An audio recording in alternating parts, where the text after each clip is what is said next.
దేవునికి మహిమ కలుగుగాక. ఆమేన్. దేవునికి బట్టి దేవునికి అనేకమైన కోట్లాది వందనాలు చెల్లిస్తూ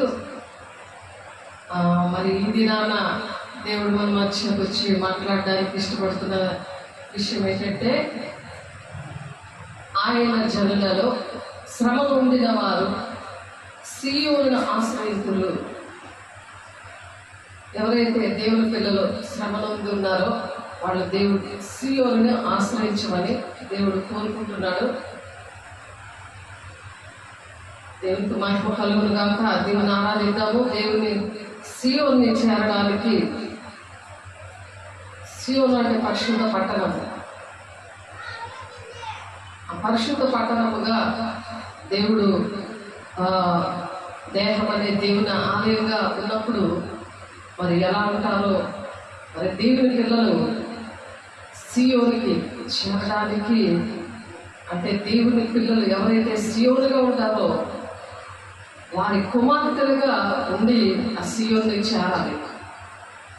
ఆ విషయాలు దేవుడు మాట్లాడడానికి ఇష్టపడుతున్నారు. కాబట్టి ఆయన జనులలో శ్రమ పొందిన వారు సీయోను ఆశ్రయితులు. ఆ ఆశ్రయ దుర్గమైన దేవుడు ప్రతి ఒక్కరిని ఆ విధంగా దీవించడానికి మరొక అవకాశం ఇచ్చి ఉండగా దేవుణ్ణి మన ఆత్మతోనూ సత్యంతోనూ ఆరాధిద్దాము. దేవుని మహిమ కలుద్దాం. దేవునికి మహిమ కలుగుగాక.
మహిమ కలుగును గాక.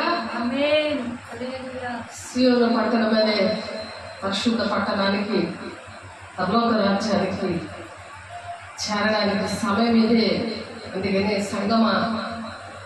సమయం ఇదే కాబట్టి సంఘంలోనికి రా. సియోను కుమార్తెగా, సియోను కుమారుడిగా రమ్మని దేవుడు ఆహ్వానిస్తున్నారు.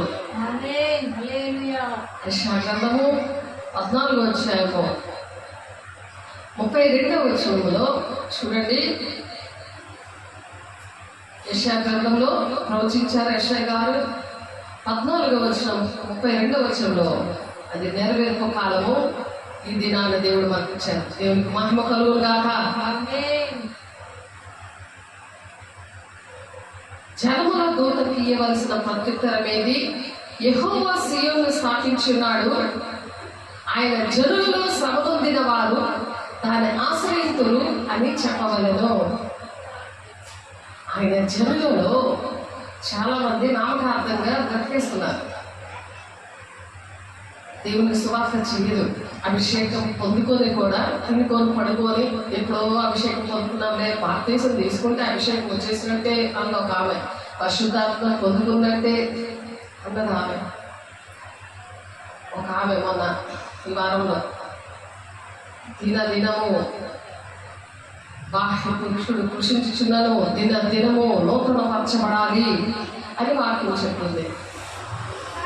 చూడండి, ఇంకొక ఆమెకి భాషలు అంటే తెలియదు. భాషలతో రీఛార్జ్ అవ్వాలి.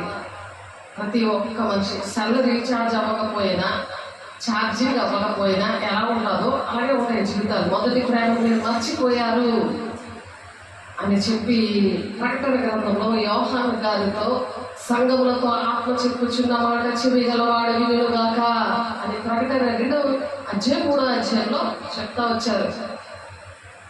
దేవుడు ఎంతో దుఃఖపడి లెటర్స్ రాయించారు. ఇప్పుడు లెటర్స్ రాసే పని లేదు, డైరెక్ట్గా నెట్ ద్వారా వచ్చేస్తుంది ఇంట్లో. ఆలోచించండి, సమయం ఇదే.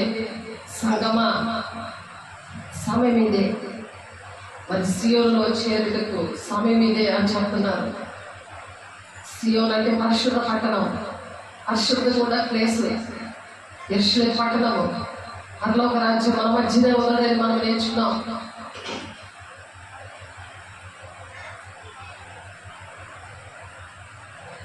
రెండవ కొరింథీయులకు రాసిన పత్రిక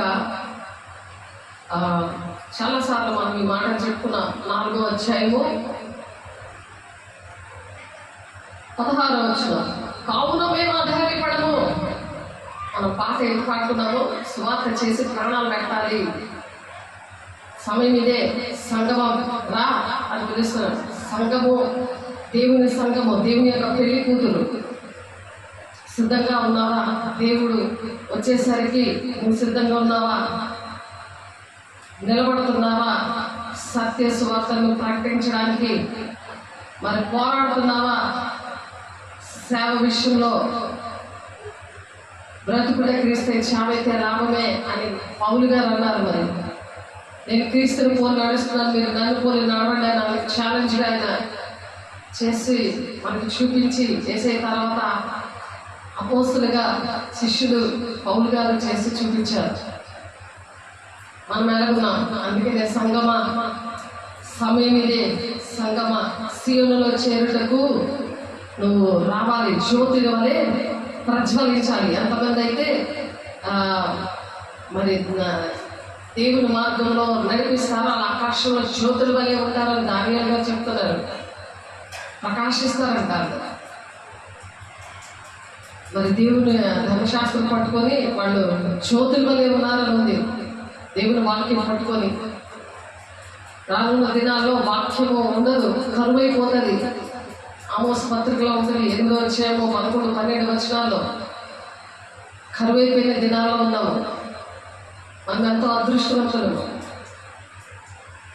ఆ వాక్యము మరి ఎక్కడికి వెళ్ళినా ఆ వాక్యం ప్రకటించబడుతుంది. నెట్లో ఎక్కడికి వెళ్ళినా సరే, సెల్ ఫోన్లో కూడా ఆ వాక్యము నువ్వు బైబిల్ పెట్టుకోవచ్చు, అందులో దేవుని వాక్యం పెట్టుకోవచ్చు, చక్కగా చూడవచ్చు, వినొచ్చు.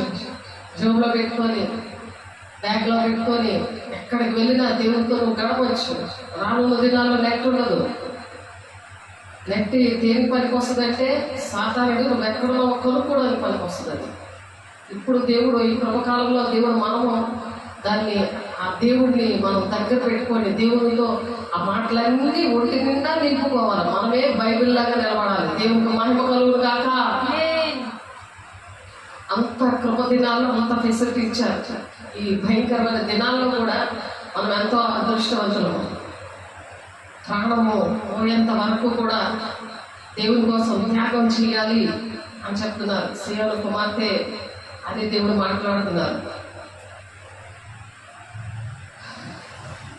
కావున మేము ఆశ్చర్యపడము, అందుకనే ఆశ్చర్యపడకూడదు. ఎందుకు? దేవుని అభిషేకం ఉన్న వాళ్ళు ఆశ్చర్యపడరు.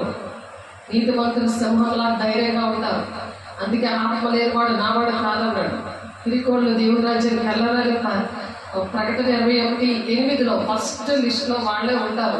మిగిలిన విగ్రహారాధికులు, వ్యభిచారులు, నరహంతకులు, అబద్ధములు ప్రేమించి జరిగించేవారు, ప్రతి ఒక్కరు కూడా అక్కడ ఉన్నారు. ఎందుకు మనం అధైర్యపడము అంటే, మా బాహ్య పురుషుడు కృషించుచున్నాడు, అంతరంగ పురుషుడు దినదినము నూతన పరచబడుచున్నాడు. ఈ నూతన పరచబడాలంటే భాషలతో మాట్లాడినప్పుడు దేవునితోనే డైరెక్ట్గా మాట్లాడడం అనేది వాక్యం. ఆ మాట్లాడుతున్నప్పుడు రీఛార్జ్ అవుతుంది. ఆ భాషలతో మాట్లాడుతున్నప్పుడు దాని అర్థం ఎలా చెప్తారంటే ప్రవచనంలాగా వస్తుంది. ప్రవచనంలాగా వస్తుంది. నువ్వేది పలుకుతే ఏది జరగబోతుందో దేవుడు నీతో మాట్లాడుతున్నాడు. నువ్వే బాధలో ఉండి నువ్వు భాషలతో మాట్లాడుతున్నావు అనుకో, ఎవరైనా బాధలో ఉంటే వాళ్ళ కోసం ప్రార్థన చేస్తున్నావు అనుకో, వాళ్ళ విషయంలో నువ్వు ఏంటి చెయ్యాలో దేవుడు అక్కడ బయలుపరుస్తూ ఉంటాడు. నీకు మెల్లని స్వరముతో నీ చెవులో చెప్తా ఉంటాడు. నీ మీద దృష్టి ఉంచి నీకు ఆలోచన చెప్తాను, నడవలసంతో నీకు బోధిస్తాను అంటున్నాడు. అది ఏటో అనుకుంటుంటావు, నీకు పడతా ఉంటుంది. నువ్వు ఆ పని చేయి, అతనితో మాట్లాడు, నువ్వు ఆ అమ్మాయి అలా పాడైపోతుంది, వెళ్ళు అని చెప్తా ఉంటాడు.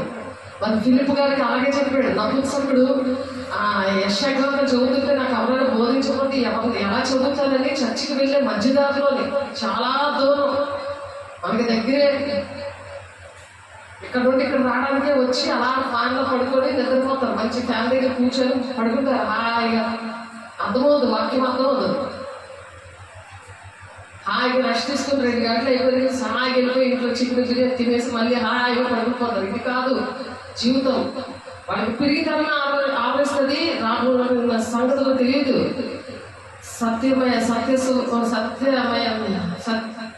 సత్యస్వరూపి అని ఆత్మ వచ్చినప్పుడు సర్వ సత్యంలోనికి నడిపిస్తుంది. ఎప్పుడైతే భాషలతో మాట్లాడుతుందో సత్యస్వరూపి అని ఆత్మే వస్తుంది. బ్రహ్మచాత్మ రాదు, మనుషాత్మ రాదు, లౌకికాత్మ రాదు, అపవిత్రాత్మ రాదు. అది నేను నడిపించదు. అందుకనే ఏ ఆత్మలో పరీక్షించుకోండి అని 1 యోహాను 4:1 1వ చెప్తున్నారు. ఈ ఆత్మలో మీరు పరీక్షించుకోండి. చూడండి, మీకు నీవు చెప్పిన విషయాలు కానీ వివరించడము మరి మీకు మరి వివరించడం జరిగింది, కానీ మరి మర్చిపోయాము. మళ్ళీ దేవుడు మరి విడమర్చి నెమ్మదిగా మాట్లాడుతున్నారు, ఉజ్జగిస్తూ మాట్లాడుతున్నారు. దేవుడు ప్రియులారా, అనేకులైన అబద్ధ ప్రవక్తలు లోకములోకి బయలువెళ్తున్నారు కనుక ప్రతి ఆత్మలో నమ్మక ఆయా ఆత్మలు దేవుని సంబంధమైనవో కావో పరీక్షించుకోవడానికి. పరీక్షించుకోవాలంటే భాషలతో నువ్వు మాట్లాడుతుంటే నీకు అర్థమైపోతుంటుంది. పలానా వాడు ఈ మాట మాట్లాడాడు కదా, బలిపీఠం మీద బూట్లు ఎక్కిపోయి మరి నిలబడి మాట్లాడాడు కదా, అరుచుకుంటూ పెద్ద స్పీకర్ వచ్చాడు కదా బిషప్ అని, అమ్మో ఇట్లా సైతాన్ ఉంది అని నీకు కనబడుతుంది. నీకు కొన్ని విషయాలు చూడగానే వెంటనే దేవుడికి వాక్యం గుర్తు చేస్తాడు. వాక్యం చదువుతుంటే ఆ వాక్యం చదువని చెప్తాడు. నేను అలా నేర్చుకున్నాను, నాకు దేవుడు అలా నేర్పించాడు. ఆ భాషతో మాట్లాడుతుంటే ఎంత బాధలో ఉన్నా సరే ఆ వాక్యం ద్వారా మాట్లాడతాడు, పాట ద్వారా మాట్లాడతాడు.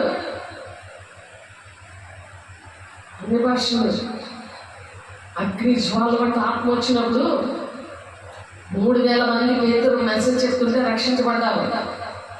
అందులో ఎంతమంది వచ్చారు?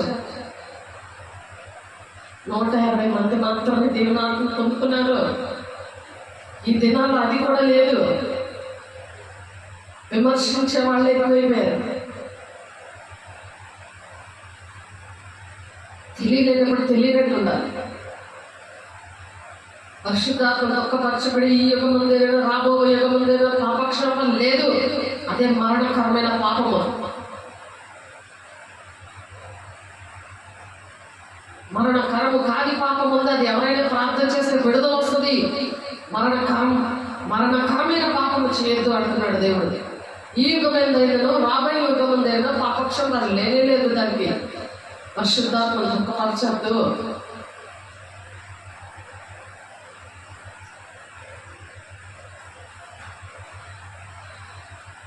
దేవుని వాక్యం మాకు కావలసిన అనుదిన ఆహారం దినము మాకు దయచేయము అంటున్నాడు. దినము ఆ వాక్యము ప్లస్ ఆత్మ కలిసి నువ్వు అడ్డిలా మండుతూ ఉంటావు. నువ్వు ఎక్కడైనా నిలబడితే ఎవరు ఈ దేశం ఏ విషయంలో పాడైపోతుందో దానికోసం మాట్లాడతాడు.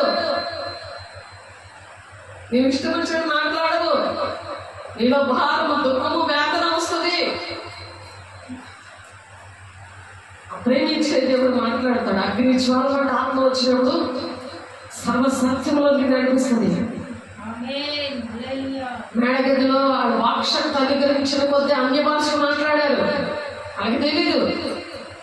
అన్య భాషలు మాట్లాడుతున్నప్పుడు వాళ్ళు ఎక్కడైనా నిలబడినా సరే వాళ్ళ వాక్యం ఎలా చెప్తారంటే, దేశము ఎలా పాడైపోతుందో, దేశంలో దేవుని బిడ్డలు సియోను ఎలాగా పాడైపోతుందో, ఆ దేవుని ప్రజలు ఆయన జనులలో సంబంధించిన వారు. ఆయన జనులే వాళ్ళు. కానీ శ్రమంలో ఉన్నారు. సియోను ఆశ్రయింతులు. సియోను ఆశ్రయిస్తాడు. సియోను ఆశ్రయిస్తారు దేవుని బిడ్డ. నువ్వు ఎవరిని ఆశ్రయిస్తున్నావు? మనుషులనా, పాస్టర్లా, తల్లిదండ్రులా, భర్తనా, భార్యనా? నువ్వు ఎవరిని ఆశ్రయిస్తున్నావు? సియోను పరిశుద్ధ పర్వతం. మోషే ప్రార్థన చేశారు. సీనాయి పర్వతం అదే అక్కడే మరి దేవుడు అడుగు పెడతారని జకరియా ఆయన పాదము అక్కడ మోపగానే రెండుగా పగిలిపోతుంది.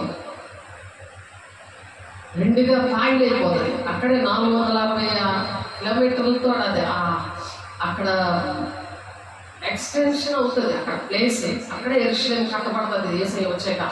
ఇప్పుడున్నది భౌతికమైన యెరూషలేము. అది చూడడానికి లక్షలు ఖర్చు పెట్టి పరిగెట్టి అక్కడ మోకాళ్ళు వేసి అక్కడ మట్టి తెచ్చుకొని అక్కడ దండం పెట్టుకొని ఇవన్నీ విగ్రహారాధన లెక్కలో వచ్చేస్తాయి.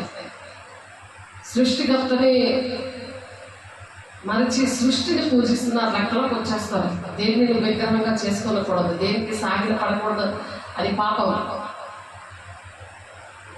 కాబట్టి సియోను అనేది పరిశుద్ధ పట్టణం అనేది దేవుడు వస్తున్నప్పుడు అది అక్కడ ఎప్పుడైతే జకరియా 14వ అధ్యాయము చూడండి. జకరియా గ్రంథం తీయండి ఒకసారి. ఆ మెసేజ్ మనం పరలోక రాజ్యము విషయంలో ఎలాగ కడతారో, ఎన్ని గుమ్మాలు ఉంటాయో అవన్నీ కూడా ఇక్కడ బ్యాంకులో పెట్టి చెప్పడమైంది. మీరు డిస్క్రిప్షన్లో చూడండి. మన సబ్జెక్ట్ అది కాదు. దేవుడు ఇక్కడ మాట్లాడుతుంది ఏంటంటే, ఆయన జనులో శ్రమనొందిన వారు సియోను ఆశ్రయింతులు. హెబ్రీయులకు రాసిన పత్రికలో ఉందన్నమాట. 12వ అధ్యాయము 12వ అధ్యాయము హెబ్రీయులు రాసిన పత్రిక 12వ అధ్యాయము 23 నుంచి చూడండి. 23 నుండి చూడండి. దేవుడు నీతో మాట్లాడతాడు. దేవుడు మాట్లాడే అనుభవం తెలియలేదు. దేవుడు నీతో మాట్లాడతాడు. భాషలతో మాట్లాడినప్పుడు నీతో దేవుడు మాట్లాడుతుంటే నువ్వు ప్రజలతో మాట్లాడతావు. దాని అర్థం చెప్పడం అంటే ప్రవచించడం. భాషలతో మాట్లాడుతున్నప్పుడే ప్రవచన వాక్యం వస్తుంది. నువ్వే బాధలలో దానికి తగ్గట్టు ప్రార్థన వస్తుంది, దానికి తగ్గట్టు పాట కూడా వస్తుంది. మీరు వింటున్నారు కదా పాట, వాక్యం ఎలా వస్తుందో భాషల ద్వారానే దేవుడితో మాట్లాడిన అనుభవంతోనే వస్తుంది. మొదటి కొరింథీయులకు రాసిన పత్రికలో 14:2 ఎందుకనగా భాషతో మాట్లాడేవాడు మనుషులతో కాదు దేవునితో మాట్లాడుచున్నాడు. మనుషుడు ఎవడనూ గ్రహింపడు గాని వాడు ఆత్మ వల్ల మర్మములు పలుకుచున్నాడు. మనం మాట్లాడితే ఏ మర్మాలు రావు, దేవుడు మాట్లాడితేనే మర్మాలు వస్తాయి. ఆయన గుండెల్లో వేదన అంతా వస్తుంది. ఓన్లీ ఒక డబ్బుల ఈ బాడీని వాడుకుంటాడు అంతే. ఈ బాడీ ఏంటంటే దేహము దేవుని కార్యంలో ఉన్నప్పుడే దేవుడు వాడుకుంటాడు. మాట్లాడుతుంది ఇక్కడ నేను కాదు, నేను కాదు, దేవుడే మాట్లాడితే మనం బ్రతుకుతాం. అందుకు భాషలతో మాట్లాడాలి. ఆనాడు మేడగదిలో వాక్శక్తి అనుగ్రహించిన కొద్దీ అన్య భాషలతో మాట్లాడేవాడు. అక్కడ పేతురు మెసేజ్ చెప్పాడు. అక్కడ ఈ అన్ని భాషలతో మాట్లాడుతున్నారు మంత్రులు కాదు, ఈ అన్ని భాషలతో మాట్లాడుతున్నారు వీళ్ళు దేవుడితోటే మాట్లాడుతున్నారని చెప్పారు. అప్పుడు 3000 మంది రక్షించబడితే అందులో 150 మంది దేవుని ఆత్మను పొందుకున్నారు. అక్కడ మిగిలిన అటు ఇటు తిరుగుతున్నారు. కొంతమంది ఇలా సోర్జం చూస్తున్నారు. ఇప్పుడు ఎలాగైతే చూస్తున్నారో, ఎలాగైతే విమర్శిస్తున్నారో అలాగే విమర్శిస్తున్నారు. 3000 మందిలో రక్షించబడ్డారు. ఇప్పుడు 1 కోట్ల మంది రక్షించబడ్డారు. భూలోకం అంతా కూడా మాట్లాడతారు దేవుడి కోసం, కానీ అనుభవాలు లేవు, సాక్ష్యాలు లేవు. ఏదో బైబిల్ కాలం చదివేసుకొని వచ్చేయడము, అది చూసుకొని చెప్పేయడం అంతే. అంతవరకే. అనుభవాలతో చెప్పాలి, దేవుడితో మాట్లాడే అనుభవం ఉండాలి. అది అనుభవించాలి. దేవుడితో మాట్లాడడం. మర్మాలు పలుకుతారన్నారు. మర్మం నీకు అర్థమవుతుందా? నాకు అర్థమవుతుంది. అసలు ఉన్నట్టే నాకు తెలియదు. నేను బాప్టిస్ట్ బ్యాక్గ్రౌండ్ ఉన్నది చిన్నప్పటి నుండి. దేవుడి దగ్గర నేను సమర్పించుకుంది, నా జీవితం అంకితం చేసుకుంది దేనికోసం అంటే భక్తి నేర్పించేదేవా. ఎంత భక్తి చేసినా 40 రాత్రులు 40 పగల్లో నేను ఉపవాసం ఉన్నా, పరిశుద్ధంగా నేను జీవించిన, ఇల్లు స్కూలు చర్చి తప్ప నాకు ఏమీ తెలియదు. ఇన్నోసెంట్గా మా డాడీ పిలిచారు. పేక కూడా కాళ్ళు అన్నాల్లో వేసాడు. ఆయన ఒంటి మీద మచ్చలేదు, మరి మనసులోని ఆత్మీయత కూడా మచ్చలేదు, క్యారెక్టర్ కూడా మచ్చలేదు, ఏది లేదు. అలా పరిశుద్ధంగా పెంచిన దేవుడు మరి అడిగినప్పుడు నాకు భక్తి రాలేదయ్యా, భక్తి తెలియకే నేను నా పెళ్లి విషయంలో మోసపోయాను అనే విషయంలో మా అమ్మకి చూపించారు. కానీ ఎవరు నమ్మలేరు. కానీ నేను బలైపోయాను. భక్తి తెలియక. ఆ సంబంధం ఎవరు తెచ్చారు? కేజే మనోహరం అని ఆయన సెక్రటరీ ఆర్టీ చర్చ్లో డ్రింక్ చేస్తాడు. చిన్నపిల్లల మీద టీనేజ్ ఏం తెలుస్తుంది? తల్లిదండ్రులే వాళ్ళు ఏం చెప్తే అదే, దేవా నీ ఇష్టం, నీ చిత్తం అనుకోని. చూడండి, అలా ఎవరు కూడా మోసపోకూడదు. దేవుడు మాట్లాడతాడు. ఒక పక్కటెముకని ఏర్పాటు చేస్తాడు. ఆ పక్కటెముకి ఎక్కడ ఉందో దేవుడు మాట్లాడి మరీ చెప్తాడు. అంత మాట్లాడతాడు, అంత మాట్లాడతాడు. మనుషులకు చేసింది కాదు ఇది బంధం అనేది, బాహ బంధం అనేది. అలాంటిది దేవుడు అతను మార్చి ఇప్పుడు సువార్థికుడిగా దేవుడు 2004లో స్వరంగా మాట్లాడారు. నా భక్తి విషయంలో దేవుడు సహాయం చేశాడు. ఎప్పుడైతే నేను భక్తి నేర్చుకున్నా, భక్తి విషయం అడిగాను.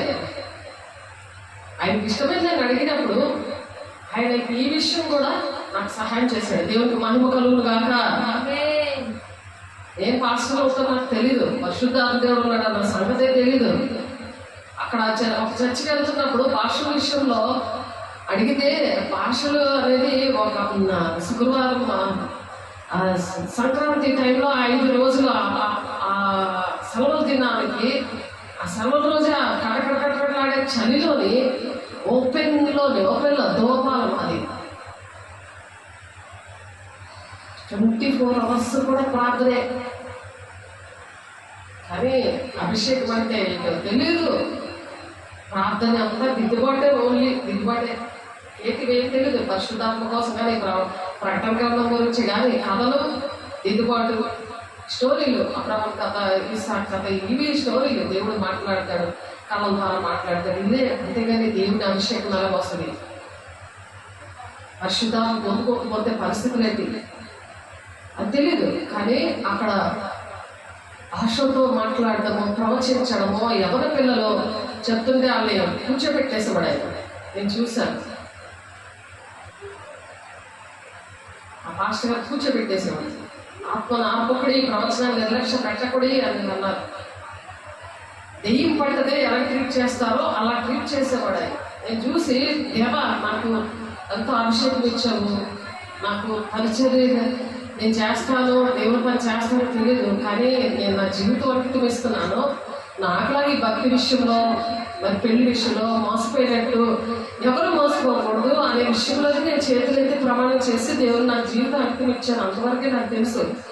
కానీ నేర్పించవలసింది దైవజనుడు, కానీ దైవజనులకే దైవజనుడు అనే దేవుడు నాకు నేర్పించాడు. దేవుడికి మహిమ కలుగురు కాక.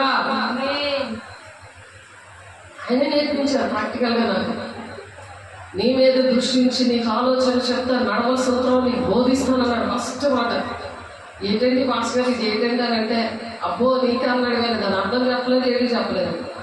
నన్ను చర్చి డేకన్ బోర్డు మెంబర్గా పెట్టారు. నేనేమో ఎవరు బిడ్డని, మిగిలిన వాళ్ళందరూ ఆంటీలో అంకులు. నన్ను పెట్టాడు, ఎందుకు పెట్టాడో నాకు అర్థమలేదు. నాకు ఇప్పుడు అర్థమైంది, దేవుని శక్తితో, దేవుని ప్రణాళికలో నేను ఉన్నానా అని అన్నీ నేర్పించారు దేవుడు. కాబట్టి మనము సీయోనులోనికి, ఆయన జనులలో శ్రమ పొందిన వారు, నేను కూడా శ్రమ పొంది సీయోనులోనికి వచ్చాను. సీయోను ఆశ్రయించాను నేను. పరిశుద్ధ పట్టణము, పరలోకం అనే దేవుని పట్టణము మన మంచిగా ఉంది అనేసి పరలోకమందున మా తండ్రి అని మనం చెప్పుకుంటాం.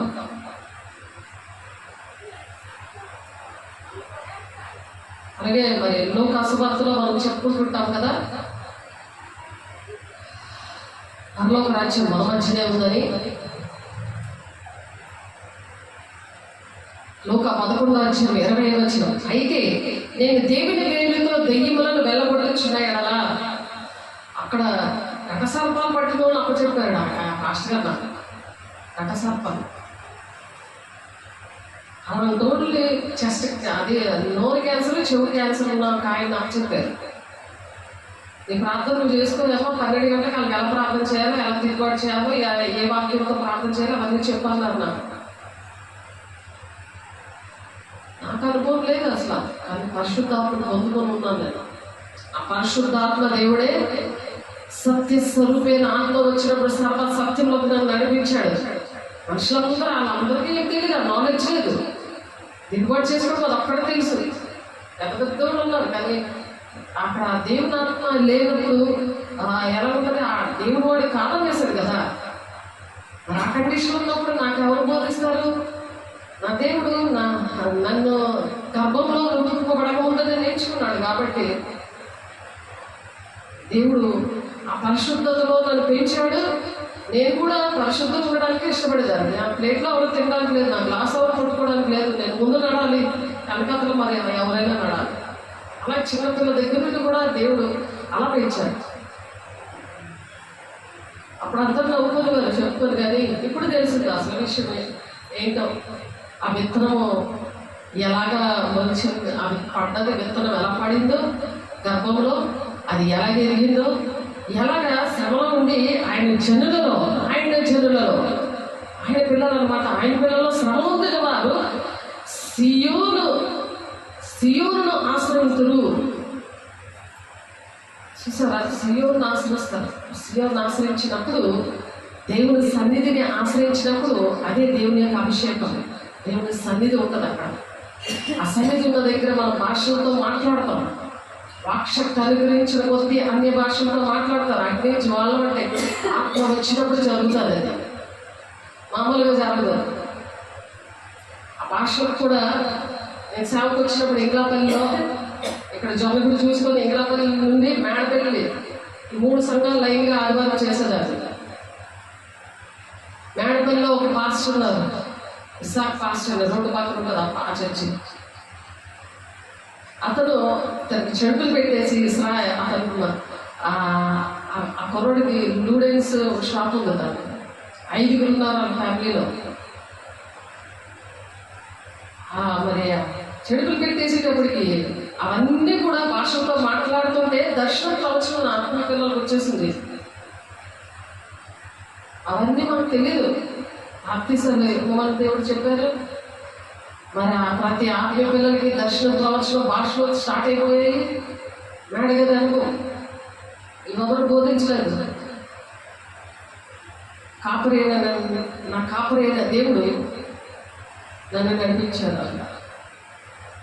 అతను భాషలతో మాట్లాడుతూ ఉన్నాడు. దెయ్యాలు పట్టినవాడు, అలా చెడుపులతో ఉన్నవాడు మాట్లాడుతుంటే అప్పుడు ఆత్మీయ పిల్లలందరికీ కూడా దర్శన ప్రవచనం వచ్చేస్తుంది. ఫార్మర్స్ తోటి చేతులేసి ప్రార్థన చేసుకుంటే ఆ భాషలో దెయ్యం అనేది వచ్చింది. ఆ భాషలో దెయ్యం అనేది వచ్చింది. దెయ్యం ఉంది అతనిలో, కానీ భాషలో మాట్లాడుతున్నాడు. అది వాళ్ళు చెప్తున్నారు. వెంటనే దెయ్యాన్ని వెళ్ళగొట్టగానే నేను అది వెళ్ళిపోయింది. పరిశుద్ధాత్మతో నింపబడినప్పుడు అప్పుడు లేచి నిలబడ్డాడు. అతనికి ఏంటి జరిగిందో, ఎవరు చెప్పారో, ఎవరు పెట్టారో, ఏంటి జరిగిందో అన్ని కూడా డీటెయిల్స్ అన్ని కూడా పిల్లలు చెప్పడము, నేను చెప్పడము, అతను అది కరెక్టే అని చెప్పడం జరిగింది. దేవునికి మహిమ కలుగును గాక. అలాగా ఒక సమస్య ఉంటే, అలాగా ఇప్పుడు ఆపరేషన్ థియేటర్లో ఎంతమంది డాక్టర్లు, స్టాఫ్ నర్సులు, హెడ్ నర్సులు ఉంటారు, సేమ్ అలాగే జరుగుతుంది సంఘములో. అందుకే సంగమా నువ్వు సియోన్లోకి రా అని అంటున్నారు. సమయం ఇదే సంగమా, సమయం ఇదే సియోన్లో చేరుకు సంగమా, సమయం ఇదే. అంచె దినాల్లో ఎందుకు సమయం ఇదే అంటున్నారు? ఎవరు ప్రవచించారు? 2:28 వచ్చినంలో ఎవరు దర్శనాలు చూస్తారు, వృద్ధులు కలలు అంటారు, మీ కుమార్తెలు ప్రవచిస్తారు. అది జరగకే పిల్లలు రాబందుల్లా తింటున్నారు. ఇప్పుడు కుక్కల్ని సంపాలు పట్టుకొని మీ ప్రాణాలు తింటున్నారు. మీరు తల బాదుకుని ఏడుస్తున్నారు. అందుకే ఫెయిల్ అయిపోయారు పిల్లలు. వాళ్ళకి 35 సంవత్సరాలు వచ్చినా, 36 సంవత్సరాలు వచ్చినా పెళ్ళిళ్ళు లేవు. ఎందుకు? దేవుడి పిల్లలు. అందుకని సంగమాను సియోన్లోనికి రా, సియోన్ని ఆశ్రయించు అంటున్నాడు. అందుకే సియోన్ ఆశ్రయించు, నువ్వు సియోన్ ఆశ్రయించు అంటున్నాడు. హెబ్రీయులకు రాసిన పత్రిక 12వ అధ్యాయము 23 నుండి చదువుతాము. ఒకసారి చూడండి. హెబ్రీయులకు రాసిన పత్రిక 12వ అధ్యాయం 23 నుంచి. పరలోకమందు వ్రాయబడిన జ్యేష్ఠుల సంఘమునకు, వారి మహోత్సవములకు, అందరి న్యాయాధిపతి అయిన దేవుని యొద్దకును, సంపూర్ణ స్థితి పొందిన నీతిమంతుల ఆత్మల యొద్దకును, క్రొత్త నిబంధనకు మధ్యవర్తి అయిన యేసు యొద్దకును, హేబేలు కంటే మరి శ్రేష్టముగా పలుకు ప్రోక్షణ రక్తమునకును మీరు వచ్చి ఉన్నారు. అదే సియోను, పరిశుద్ధ స్థలము, పరిశుద్ధమైన ప్లేస్. ఆ ప్లేస్కి వచ్చినప్పుడు ఏం జరిగేది తెలుసా? సంఘంలో నేను పరిచయం చేసిన 8 ఏరియాల్లో కూడా మాస్ ఏరియా, చెడుపులు, చిలకలు, తాగుబోతులు ఉన్న ఏరియా, ఆ ఏరియాకి పంపించారు. ఎందుకంటే మా ఆయన అది ప్లేసుల్లో, అలాంటి ప్లేస్లోనే మందసాలో పాడైపోయాడు, నిలాయిలో పాడైపోయాడు.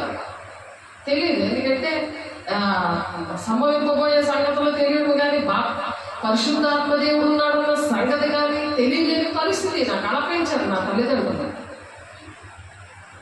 అలపించారు. దేవుని బిడ్డలారా, మిమ్మల్ని కూడా అలాగే పెంచుతారేమో.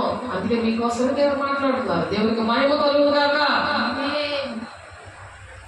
అపోస్తలుల 19వ అధ్యాయంలో ఉంటుంది ఆ మాటలు.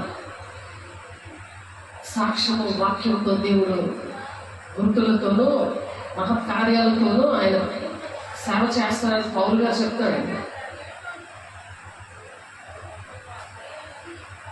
11:20 అయితే నేను దేవుని పేరుతో దెయ్యములను వెళ్ళగొట్టుచుండగా నిత్యంగా దేవుని రాజ్యం మీ వద్దకు వచ్చి ఉన్నది.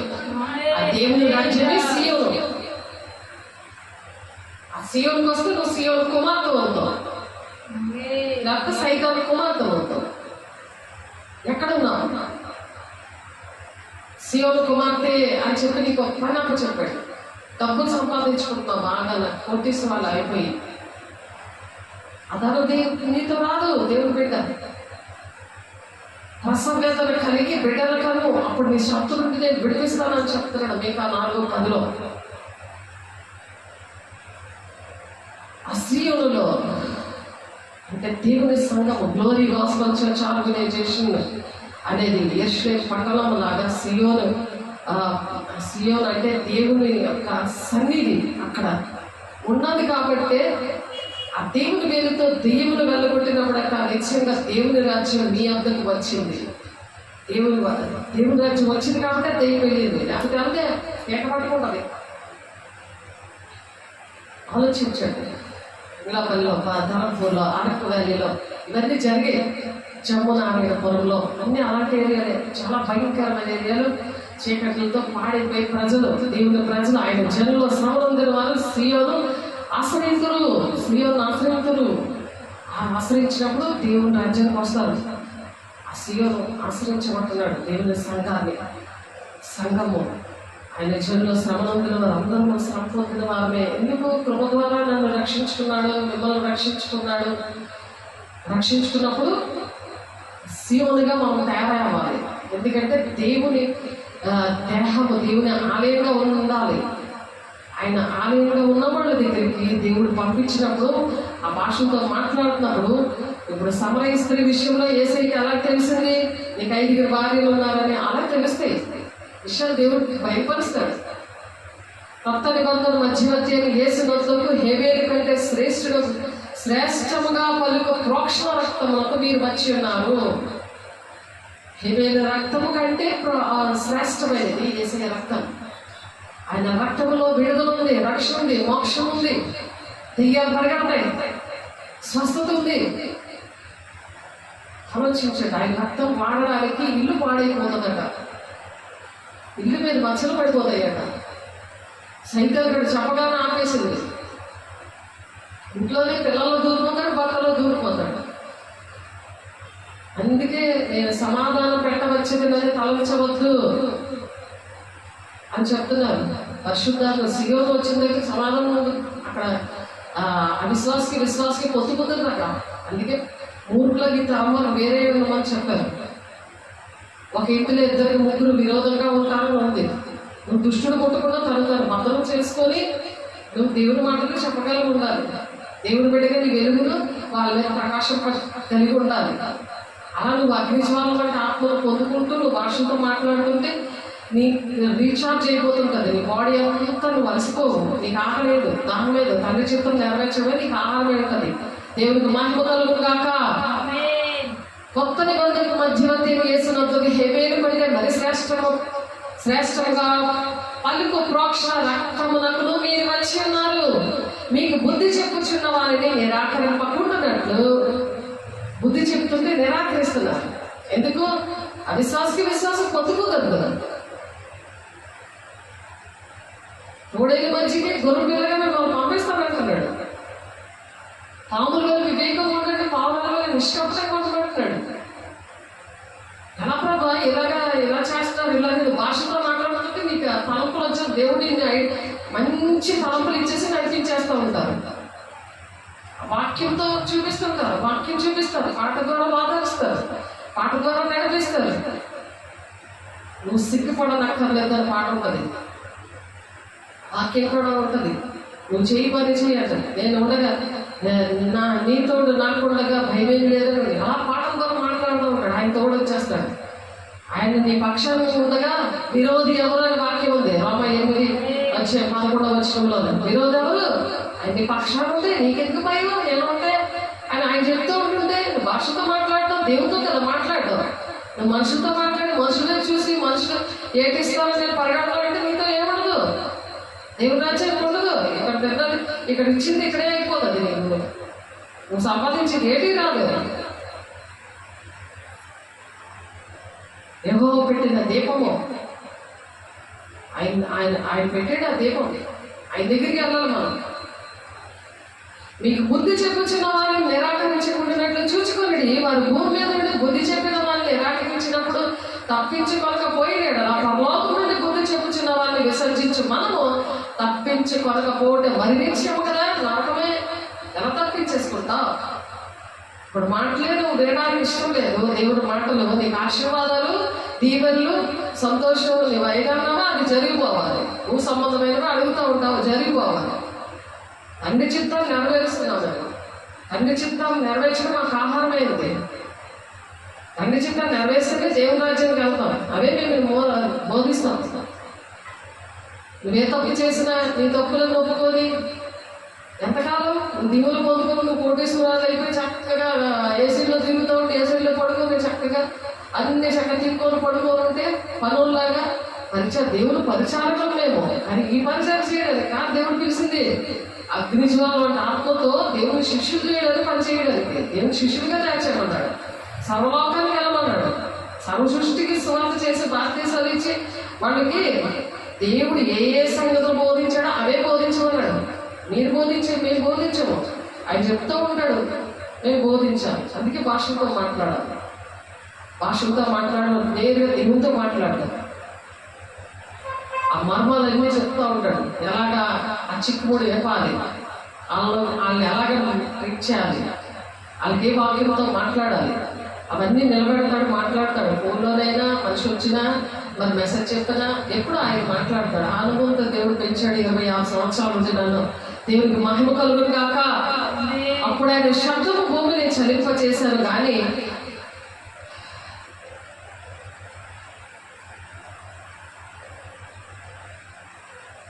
ఇప్పుడు నేను ఒకసారి భూమిని మాత్రమే కాక ఆకాశంలో కూడా కంపింప చేతును అని మాట ఇచ్చి ఉన్నాను.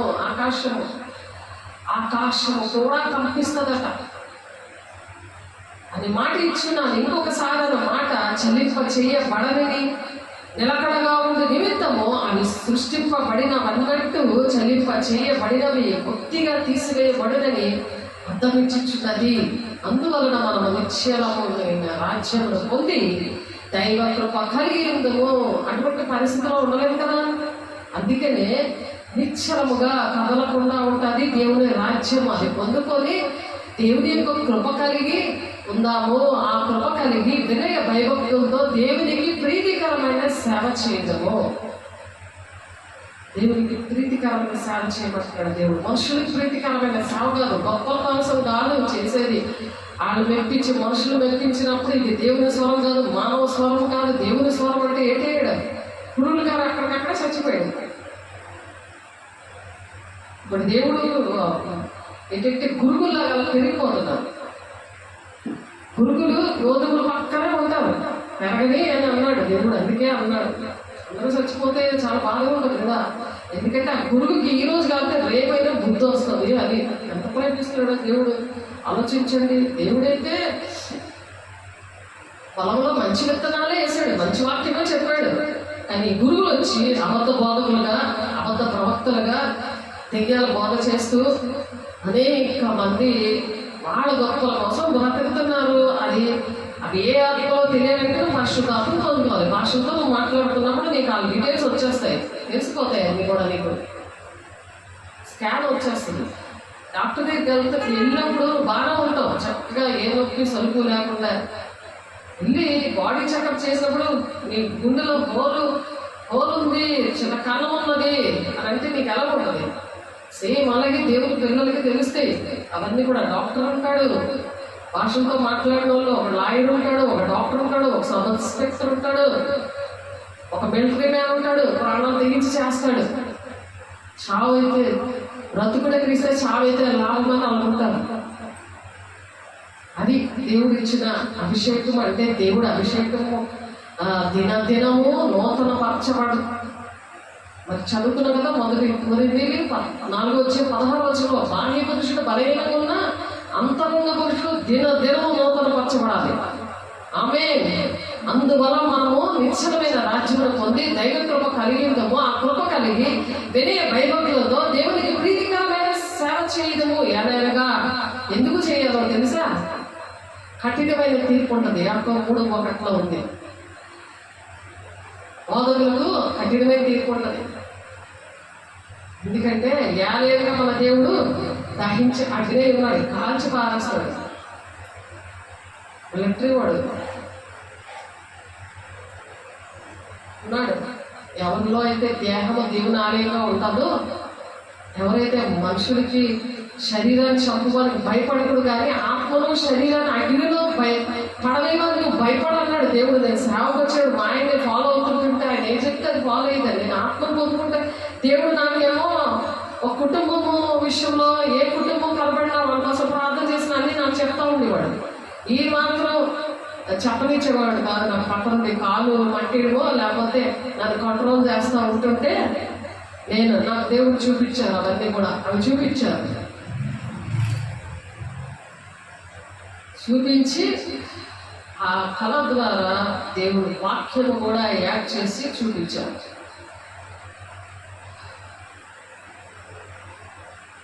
ఆత్మను శరీరాన్ని అగ్నిలో పడవేయడానికి నువ్వు భయపడు. శరీరాన్ని చంపమని నువ్వు భయపడకో. ఎందుకంటే సృష్టికర్త అయిన దేవుడు నీకు భర్త ఉన్నాడు అని అది కూడా చూపించారు. మా బాబు విషయంలో, పాప విషయంలో ఆయన గొప్ప మేలు చేశాడు. చాలా గొప్ప మేలు చేశాడు. ఆ కడుపులో పడినప్పుడే, నేను ఆ బీజం పడినప్పుడే, దేవా నీ రూపు, నీ గుణాలు, నీ రూపు రావాలి, నీ గుణాలు రావాలి అంతే అన్నీ ప్రార్థన చేసుకున్నాను. 9 months కూడా నాలాగే ఉంటారు వాళ్ళు. దేవుడి పిల్లలుగా అలాగే పెరుగుతున్నారు. పరలోక రాజ్యంలో, భూలోకంలో ఇద్దరు పెరుగుతున్నారు. సాక్ష్యాలు ఉన్నాయి. తనకి చిత్తం ఏంటో అని పాపతో మాట్లాడారు. యూట్యూబ్ విషయంలో కూడా దేవుడే మాట్లాడారు. తండ్రి చిత్తం నా పట్ల నా ప్రణాళిక ఏంటో గోకులం విషయంలో దేవుడు మాట్లాడారు. ఆత్మీయ పిల్లలు వాళ్ళు కూడా నా ఆత్మీయ పిల్లలే. నేనే బాప్తిస్మం ఇచ్చాను. దేవుడిని చూశారు. చూడండి, దేవుడు ఇది కథ నమ్మబుద్ధి కాలేనట్టు ఉంటుంది. మర్మాలు పలుకుతారని మర్మముగా ఉంటుంది. మీరు పట్టుకోండి, దేవుని అగ్ని జ్వాలను ఆత్మను పొందుకోండి. ఆత్మ లేని వాడు నావాడు కాదు, దేవుని రాజ్యం తెల్లలేదు. సంగమ సమయం ఇదే. భూమంతా కూడా పాపంతో నిండిపోయింది. చీకటంతో కమ్మేశాడు సైతాన్ గాడు. ఆడికి సమయం కొంచెమే అని ఎలా పరిగెట్టాలి మనం? మేడగద అనుభవం అంటే అందరికి ప్రవచనం, దర్శనం అన్నీ కూడా వస్తాయి. ప్రార్థన చేస్తే చాలు ఆ డీటెయిల్స్ అన్నీ తెలుస్తాయి. అలా ప్రార్థన చేసుకోవాలి. అలా ప్రార్థన చేసినప్పుడు విడుదల వచ్చేస్తుంది. ఎన్నో విషయాలు అలా దేవుడు విడుదల ఇచ్చాడు. దేవునికి మహిమ కలుగును గాక. యెషయా గ్రంథము 57వ అధ్యాయము దేవుడు ఆనాడు ప్రవచించారు యెషయా గారి ద్వారా. ఈనాడు ఆ నెరవేర్పు జరగాలని అంచె దినాల్లో దేవుడు కోరుకుంటున్నాడు. చూడండి, యెషయా గ్రంథములోని 52వ అధ్యాయము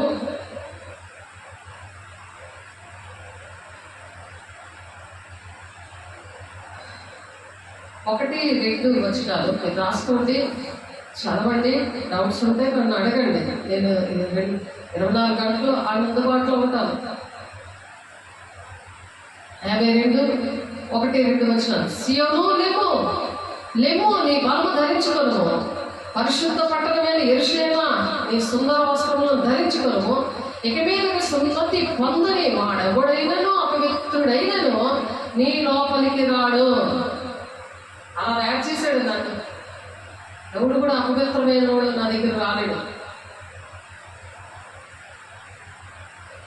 సియోను లెమ్ము అన్నప్పుడు మనం లెగిసి దేవుడి పని చేయాలి. తండ్రి చిత్తం ఏటుందో ప్రతి ఒక్క మనిషి పట్ల తండ్రి చిత్తము ఉంటుంది. నేను చెప్పిన ప్రకారం చేయక ప్రభు నేను ఎందుకు పిలుస్తున్నా? నా పిల్లవాడు పెళ్లి కావాలి, నాకు ఇల్లు కావాలి, ఇవే అడుగుతావా? ఈ భూలోకంలో ఉండిపోతావా? ఇవే కావాలా నీకు జీవితం అంతా? ఇచ్చాను కదా, అది సరిపోలేదా? ఇంకో ప్రేయర్ లిస్ట్, ఇంకోటి భూసంబంధమైనవే. చచ్చిపోతే ఎక్కడికి వెళ్తావు? దేవుని అభిషేకం లేదే, నువ్వు సరి చేసుకోవా? దేవుని కోసం దేవుడు ఎన్ని ఇస్తే నువ్వు దేవుడికి ఏంటి ఇచ్చావు? దేవుని కోసం ఏం చేసావు? దేవుని సన్నిధికి వచ్చి అన్నీ నాకు కావాలని అడగడానికి వస్తావా? దేవుని సన్నిధిలో నువ్వు ఏం చేసావు? నువ్వు దేవుని సన్నిధి కోసం ఏం చేసావు? అది దేవుడిని ధవల సింహాసనం మీద అడుగుతాడు. జాగ్రత్త. ప్రకటన 20వ అధ్యాయంలో ఉంటుంది. చచ్చిపోయిన వాళ్ళు కూడా ఆ కళేబరాలన్నీ, సముద్రంలో ఉన్నవన్నీ కూడా తీసే దానికి ఆ శరీరం ఇచ్చి నిలబెట్టి వీడియోలాగా నీకు కళ్ళు ఎదురుకుండా చూపించి, ఇదిగో నీకు ఈ మాటలు చెప్తున్నప్పుడు నువ్వు వెయిట్ చేసావు, తీసేసి పక్కన పడేసావు. ఎల్లు, దేవుని మాట వెళ్ళదు కదా, ఎల్లు అది నరకం పట్టిపోతాడు, అలా తీసుకెళ్ళిపోతాడు అంతే. అది అవబోతాడు. సీఎము లేమో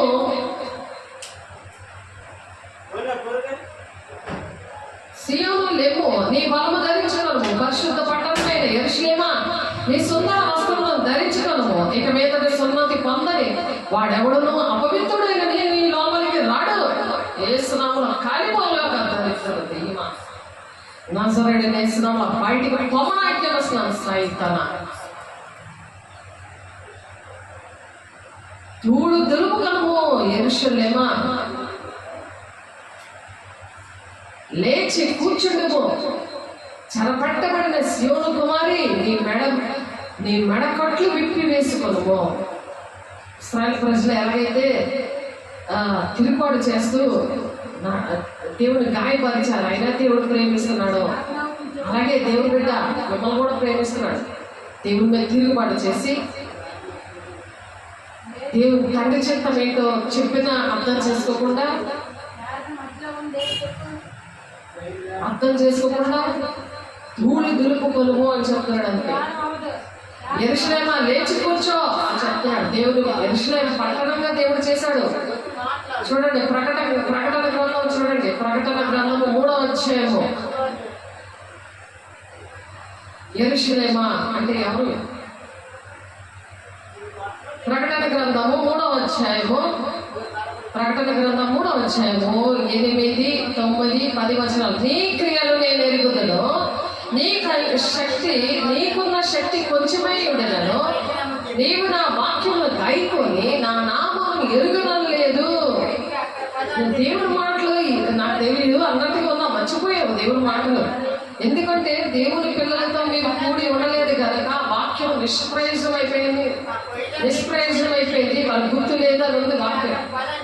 కలిసి ఉండలేదు కనుక సంఘముతో, అందుకనే విన్న వాక్యము నిష్ప్రయోజనం అయిపోయింది. నీ మొదటి స్థితిని నువ్వు మర్చిపోయావు, మొదటి ప్రేమను నువ్వు మర్చిపోయావు. అని సంఘములతో ఆత్మ చెప్పుచున్నమాట చెవి గలవాడు వినడు గాక అని అందుకే చెప్పారు దేవుడు.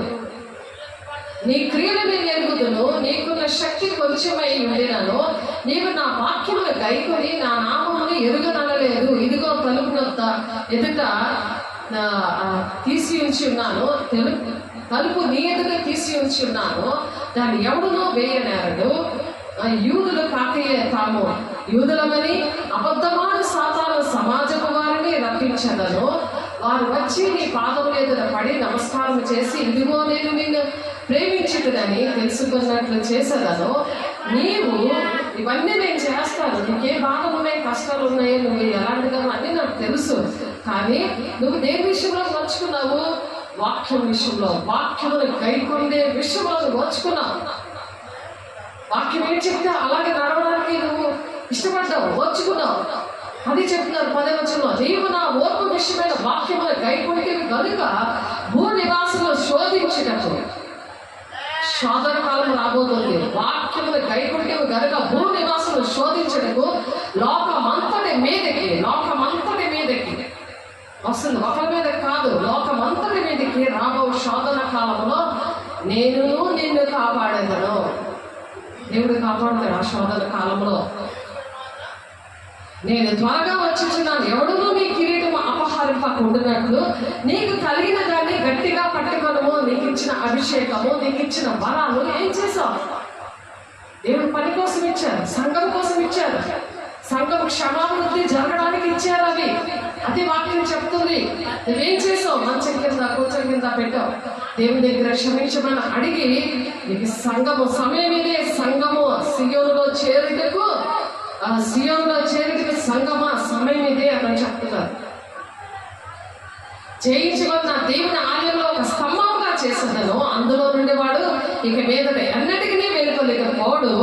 మరియు నా దేవుని పేరును పరలోకంలో నా దేవుని యొద్దకు దిగి వచ్చుచున్న నూతనమైన యెరూషలేము నా దేవుని పట్టణపు పేరును, నా కొత్త పేరును వారి మీద వ్రాసేదను. ఆ కొత్త పేరు యెరూషలేము అని కొత్త పేరు. యెరూషలేము అని నా దేవుని పట్టణపు పేరు, నా కొత్త పేరు వారి మీద రాస్తానంటున్నాడు. ఎవరైతే ఆ రోజు ఆ వాక్యము వినడానికి, వాక్య ప్రకారం నడవడానికి వారికి యెరూషలేము అని నా దేవుని పట్టణ పేరుని పెడతారు. నా కొత్త పేరు అలా పెడతారంట. అందుకే యెరూషలేమా అని చెప్తున్నారు ఇక్కడ. యెరూషలేమా, దేవుడు యెరూషలేము పట్టణము విషయంలో అందుకు చెప్తున్నారు ఇక్కడ. ధూళి దులుపుకొనుము యెరూషలేమా అని చెప్తున్నారు ఇక్కడ. 52వ అధ్యాయము 2వ వచనంలో ధూళి దులుపుకొనుము యెరూషలేమా, లేచి కూర్చుందము, చెరపట్టబడిన సియోను కుమారి, నీ మెడకట్లు విప్పి వేసుకొనుము. ఆ మెడ తిరుగుబాటు చేసే జనాంగము ఇశ్రాయేలు ప్రజలు యేసే ప్రాణం పెట్టిన మెస్సయ్యగా ఆయన వచ్చి ఆయన రక్షించిన మెస్సయ్య వచ్చి మరి ఆయన పునరుద్ధారుడయ్యి మరి పునరుద్ధార శక్తిని మనకిచ్చి దేవుని అభిషేకము మేడగదిలో ఇచ్చి ఆయన తండ్రి చిత్తాన్ని నెరవేర్చి వెళ్ళినా సరే ఇంకా మెస్సయ్య వస్తాడు అని ఎదురు చూస్తా ఉన్నారు. నువ్వు కూడా అలాగే ఎదురు చూస్తున్నావు. నాకు ఇంకా ఏమి జరగలేదు, నాకు అభిషేకం కావాలి, నాకు నా కోసం పట్టించుకోలేదు, నాకు ఇష్టంగా లేదు, నాతో మాట్లాడతానని సియోను కుమార్తె అంటే గర్విష్ఠురాండ్లే మెడచాచి తిరుగుతున్నారు. గజ్జలు వేసుకొని వాక్యంలో గర్విష్ఠురాండ్లుగా ఉన్నారు. దేవుని పేరును పరలోకములో నా దేవుని యొక్క దిగువచ్చుచున్న నూతనమైన యెరూషలేము నా దేవుని పట్టణపు పేరును, నా కొత్త పేరును వారి మీద రాస్తానని చెప్తున్నాడు. దేవుడు మన మీద రాశాడు. దేవుడికి మహిమ కలుగును గాక. దేవుని పట్టణపు పేరు, కొత్త పేరు మన మీద రాశాడు. అందుకే యెరూషలేమా లేచి కూర్చో అంటున్నారు. చెరపట్టబడిన సియోను కుమార్తె, నీ మెడకట్లు విప్పి వేసుకొనుము. అక్కట్లిప్పుకో. యెహోవా ఏలాగూ సెలవిచ్చుచున్నాడు, మీరు ఓరకయే అమ్మబడితేరు కదా, రోకలేయకయే మీరు విమోచింపబడినారు. రోకలేయకే అంటే కృప ద్వారానే మనం రక్షించబడ్డాం. ఏం డబ్బులేమి ఇవ్వలేదు మనం రక్షణ పొందుకోవడానికి. దేవుడు అలా ప్రాణం పెట్టాడు. అందుకే మనము కూడా ప్రాణం పెట్టబద్ధులై ఉన్నాము అని చెప్తున్నది వాక్యం. దేవుడు మన కోసం ప్రాణం పెట్టారు కదా, మనం కూడా అలాగే ప్రాణం పెట్టబద్ధులై ఉన్నాము. అదే మన పాటలో మనం ఇవన్నీ కూడా వాక్యము పాట ద్వారా దేవుడు మాట్లాడారు. అదే మర్మాలంటే నాకు ఈ విషయాలు ఏమీ తెలియదు, నాకు ఈ విషయాలు నాకేం తెలియదు. నా దేవుడు నేర్పించాడు, మాట్లాడించారు. భాషలతోనే మాట్లాడుతూ ఉంటాను కదా, ఆ మర్మాలు ఆయన పలుకుతూ ఉంటాడు. అది చూపిస్తారు, ఆ పాట చూపిస్తారు, ఆ వాక్యం చూపిస్తారు. అది భాషలతో మాట్లాడటం అంటే నీకు మనుషులకు అర్థమవుతుంది, మనుషులకు అర్థమై ఉంది కదా అక్కడ వాక్యం. కానీ మనుషులకు అర్థమవుతుంది కదా, అది దేవుడితోనే మాట్లాడుతుంది. నీకెందుకు అర్థం అవ్వాలి? నువ్వు మాట్లాడు, దేవుడు నీకు అర్థమైన భాషలో నీకు బోధిస్తాడు. అప్పుడు అడుగు, పరిశుద్ధాత్మ పొందుకో, దేవుడి శక్తిని పొందుకో, అపవిత్రములు, అక్రమాలు, దేవునాజ్ఞలు అన్ని పాటించు, అక్రమాలన్నీ కట్టడలు, దేవుడు మాటలు అదే వాక్యములు నువ్వు ఆ వాక్యము విషయంలో ఓర్పుతో నువ్వు అంగీకరించినప్పుడు నీకు దేవుడు ఇప్పుడు వస్తున్న శోధన కాలంలో రాకడలో పెళ్లి కుమార్తె ఉండడానికి దేవుడికి ఇష్టం లేదు. ఎందుకంటే ఈ సంఘము దేవుని రక్తమిచ్చి కొన్న సంఘము, పెళ్లి కుమార్తె సంఘము, సార్వత్రిక సంఘము. ఒక్కొక్క సంఘంలో ఒకరో ఇద్దరో ఎంతమంది ఉంటారు, వాళ్ళ దేవుడు తీసుకొస్తారు. అందరూ వెళ్తారు. అంటే కొద్దిమంది భయపడద్దు, ఇరుకు మార్గంలో ప్రవేశించి పోరాడండి అంటున్నాడు. దేవుడికి మహిమ కలుగును గాక. ఆ పోరాటం ఉందా? సువార్త ప్రకటిస్తున్నావా? నిలువుము, సత్యముకే సువార్తకే పోరాడు, సేవను చేసి నీవు త్యాగం చేయము. ప్రాణాన్ని త్యాగం చేయమంట. ప్రాణం దిగించే ఒకడు తన ప్రాణాన్ని దక్కించుకున్నవాడు దాన్ని పోగొట్టుకుంటాడంట. ప్రాణం పోగొట్టుకుందాం అనుకున్నవాడే అదే అలాగే దక్కుతుంది అనమాట. ఎందుకంటే ఆయన మన పక్షాన్ని ఉండగా విరోధి ఎవరు అని అంటున్నాడు. నీకు ధైర్యం రావట్లే, ధైర్యం తెచ్చుకో. ఇదిగో దేవుడు రాజ్యాన్ని కలగట్టున్నాడు కదా. అంతనే వాక్య దేవుడి మాటలు అబద్ధమా? అది దేవుడే చెప్పిన మాటలు. అవి అగ్ని వంటివి. అవి దేవుడు దహించి అగ్ని ఉన్నాడు. అలాగే మనం ఎలా ఉండాలి? దేవుని విషయంలో ఓర్చుకోవాలి. దేవుని నా ఓర్పు విషయమైన నీవు నా ఓర్పు విషయమైన వాక్యమును గైకుంటేవి కనుక వాక్యాన్ని గైకుంటున్నావు లేదా? ఈ రోజులో ఒక్కొక్కలో ఒక్కొక్క బుక్ పెట్టమన్నాడు దేవుడు. బైబిల్ చదువుతున్నప్పుడల్లా, వాక్యం వింటున్నప్పుడల్లా రాసుకోండి. నాకు ఎన్ని బుక్స్ ఉన్నాయో ఒక షర్పంతా నిండిపోతుంది. నేను రాసుకుంటాను, నాకు ఇష్టం. అన్నీ రాసుకుంటానే. నీ మ్యారేజ్ డే కూడా 100 మంది నీకు విష్ చేయాలి, గ్రూపులన్నీ నిండిపోతాయి నీ పుట్టినరోజులకి, మ్యారేజ్ డేకి. కానీ దేవుడి మాటలు రాసుకోవా? అవే గుర్తురావా? అలాంటి పుట్టినరోజు అవి వాట్సాప్లు నిండిపోవాలి, అసలు బుక్కులు నిండిపోవాలా? నువ్వు దేవుడి కన్నా ఎవరిని ఎక్కువ ప్రేమిస్తే అది మంచిది కాదు, మరణం కూడా చేస్తుంది అని ఉంది. విగ్రహంగా అవన్నీ చేసుకోకూడదు. దేవునికే మొదటి ప్రేమ. దేవుడికి ఇచ్చేలా చేశాడు. నా యవ్వన ప్రేమ, జీవితార్థం కూడా మొదటి ప్రేమ ఆయనదే. ఇప్పుడు కూడా, అప్పుడు కూడా, యవ్వనంలో కూడా, ఇప్పుడు కూడా, ఎప్పుడు కూడా ఆయనదే. ఆ ప్రేమనే నేను చూశాను. మనుషుల ప్రేమ నేను చూడలేదు. చూసినా ఏంటంటే క్షణమాత్రమే. అంత మాయ, మోసం అందులో. తగ, గుండె బాదుకోవాలి. అది మనుషుల ప్రేమ. కపట ప్రేమ, కపట సహోదరులు, శాస్త్రులు, పరిశీలన, సర్దుకాయలు వేసేది అలా సిలివేస్తారు. చెప్పండి, తన ఇంటి వారు దగ్గర. అందుకే దేవుడు ఏ కార్యం చేయలేదు. వారి అవిశ్వాసాన్ని బట్టి ఆయన ఇంటిలో ఏ కార్యమో చేయలేదు. ప్రతి దిక్కన కూడా చేశాడు. ఆయన అన్ని కార్యాలు చేశాడు, అద్భుత కార్యం. మత్తయి 13వ అధ్యాయం 53 నుండి 58 వచనాల్లో ఉన్నాయి ఆ మాటలు. ఈయన వడ్లవాడి కుమారుడు కాదా? ఈయనకి కార్యాలన్నీ ఎక్కడి నుండి వచ్చాయి అని ఆశ్చర్యపడిపోయారు. తండ్రి చిత్తం నెరవేర్చినప్పుడు అప్పుడు తెలిసింది. భూమి అంతా వణికిపోయి సమాధంలో లెగిస్తూ ఉంటే, పండాలు బద్దలైపోయి, దేవుని ఆలయంలో తెర చిరిగిపోయి, అంతా చీకటైపోతే ప్రపంచం అంతా కూడా. అప్పుడు తెలిసింది కుటుంబానికి నిజముగా ఈయన దేవుని కుమారుడే అని అప్పుడు తెలిసింది. నీ పట్ల నా పట్ల కూడా సేమ్ అంతే. నీ ఇంట్లో నమ్మలేదని సైతాన్ అంటది. నీ ఇంటిని చక్కకొచ్చుకో, తర్వాత ఇంకొకరు చక్కబెట్టుగా అంటే నీకు సైతాన్ గడు వచ్చి పక్క నుంచి బోధిస్తూ ఉంటాడు. ఎందుకంటే నువ్వు అపవిత్రమైన పనులు చేస్తున్నావు కదా. అపవిత్రమైన జనుల మధ్య నివసిస్తున్న ఆయన యెషయా గారు దేవుడికి వచ్చి ఆయన పెదవులు కాల్చింది.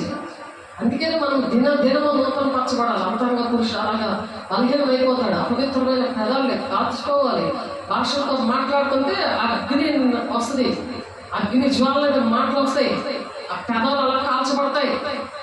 దేవునికి మహిమ కలుగును గాక. ప్రవక్త యెషయా గారు ఆయనకే మరి అపవిత్రమైన జనుల మీద నివసిస్తున్నాడు, ఏడుస్తున్నాడు కదా. దేవదూత వచ్చి అగ్ని తోటి ఆ పెదాలు కాల్చింది కదా. మరి నీకు కాల్చాలంటే ఏంటది? అగ్ని జ్వాల వంటి వాక్షక్తి అనుగ్రహించిన కొద్దీ అన్య భాషలో మాట్లాడతావు. అగ్ని వచ్చి నీ పెదాలు కాల్సింది. ఆ దహించ అగ్ని అయిన దేవుడు నీలోకి వస్తాడు. దేవుడికి మహిమ కలుగును గాక. నేను త్వరగా వచ్చుచున్నాను. ఎవడునో నీ కిరీటం అపహరింపకుండానట్లు నీకు కలిగిన దాన్ని గట్టిగా పట్టుకో. రారాజు వంశం ఉంది.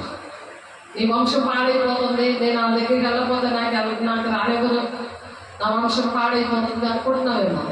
నా ఇంటికి ఎవరు రాదు అనుకుంటున్నావేమో. దేవుడు తీసుకొస్తాను. నా పాప పెళ్లికి ఎంతమంది వచ్చారో, రూపాయి అప్పు లేకుండా కంటోన్మెంట్ చర్చిలో అయిపోయింది. చాలా రారాజు బిడ్డలాగా దేవుడు ఆత్మీయ పిల్లలు పాస్టర్స్ తోటి, బంధువులతో. బాబు విషయంలో కూడా అలాగే జరిగిపోయింది. దేవుడే చేశాడు అన్నీ కూడా. నేను త్వరగా వచ్చుచున్నాను. ఎవడో నీ కిరీటము అపహరింపకూడనట్లు నీకు కలిగిన దాన్ని గట్టిగా పట్టుకునము.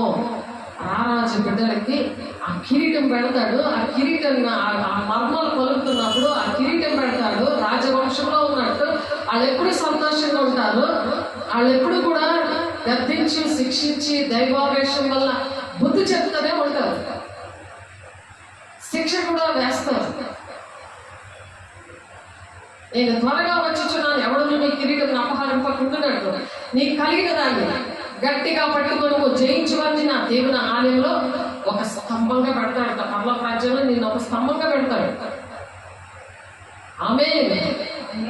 అందులో నుండి వాడు ఇక మీదట ఎన్నటికీ వెలుపలికి పోడు, యుగకాలు దేవునితో ఉంటావు. అదే సియోను పట్టణం, యెరూషలేము పట్టణం. జకరియా 14వ అధ్యాయము 2వ వచనంలో చూడండి ఒకసారి. ఇక్కడ ఉన్న భౌతికమైన దాన్ని పరిగెట్టేస్తున్నారు, అసలైన దాన్ని వదిలేసేసుకొని డబ్బులన్నీ పాటు చేసుకొని సృష్టిని విగ్రహంగా చేసుకుంటున్నారు. సృష్టి అది, ఆ కొండ, ఆ మట్టి. సృష్టికర్తను వదిలేసి సృష్టిని పూజిస్తున్నారు. సృష్టికర్తను పూజించినప్పుడు అసలైన సీయోను దగ్గరికి వెళ్తారు. జకరియా గారు ప్రవచించారు చూడండి.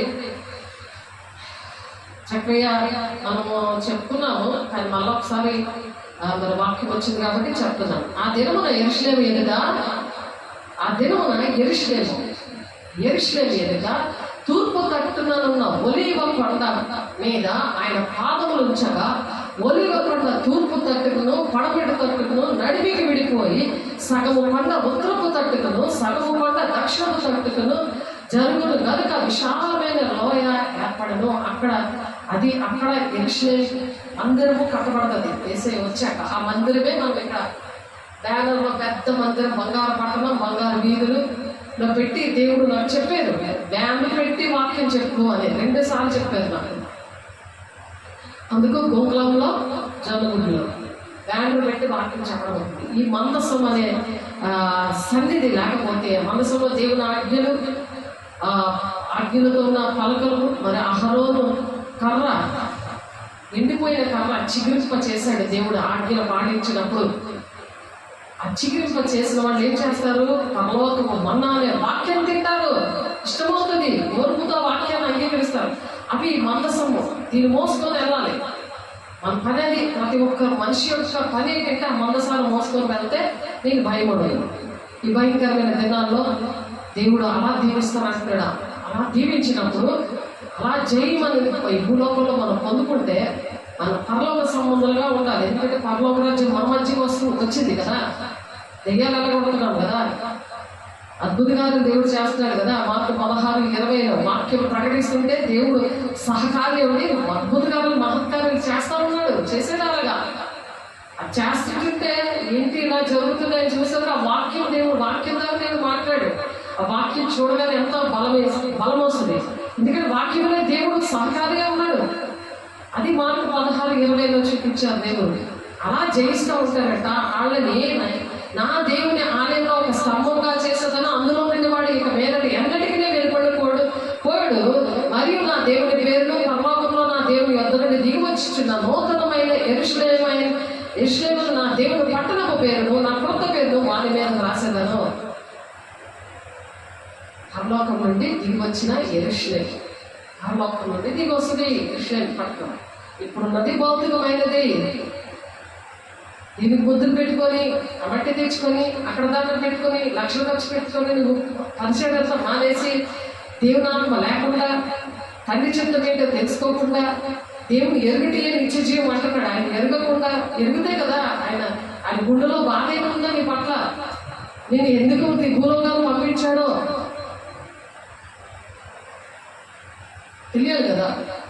అది తెలిస్తే కదా తండ్రి చిత్తం జరుగుతుంది. దేవా ఈరోజు మోకరించి అడగండి, వాక్యం చదవండి, దేవుడు వాక్యం చూపిస్తారు. ఆశ్చర్యకరమైన సంగతులు చూసి నా కళ్ళు తెలుగు ప్రభావం ప్రార్థన చేసేదాన్ని. నాకు అలాగే తెలిసి చూపిస్తూ ఉంటాడు. భాషలతో మాట్లాడుతుంటే వాక్యం చూపిస్తాడు, పాట చూపిస్తాడు. వాక్యం ఏం చెప్పాలి ప్రభావం నీ పిల్లల కంటే ఇదిగోండి ఇలా మాట్లాడతాను. నాకే ఆశ్చర్యం వేసేస్తుంది. ఎంతో ఇష్టంగా నేను చెప్తాను. నాకు ఇష్టం దేవుని వాక్యం అంటే, ఆయన పాటలు అంటే నాకు ఇష్టం. దేవుని పిల్లలకి చెప్పాలంటే తెలియక ఎంతమంది నశించిపోతున్నారు. ఎంతమంది పిల్లల్ని దేవుని రాజ్యాన్ని దాన్ని కూడా చేస్తున్నారు సాతానుడు. నాయకుల్లోని, బోధకుల్లో, లీడర్స్లోని, పాస్టర్స్లోని ఉండి అనుభవాలతో దేవుడు మనకు నేర్పించాడు. భూలోకానికి వచ్చి మనము కూడా అనుభవాలతో మనం కూడా నేర్పించాలి. దేవునికి మహిమ కలుగును గాక. క్రీస్తు కలిగిన సంపూర్ణత అలా కలిగి అన్ని విషయాల్లో దేవుడు ఎదిగేలాగా దేవుడు మిమ్మల్ని దీవించి ఆశీర్వదించును గాక. ప్రార్థన చేసుకుందాము. కళ్ళు మూసుకొని ప్రార్థన చేద్దాం.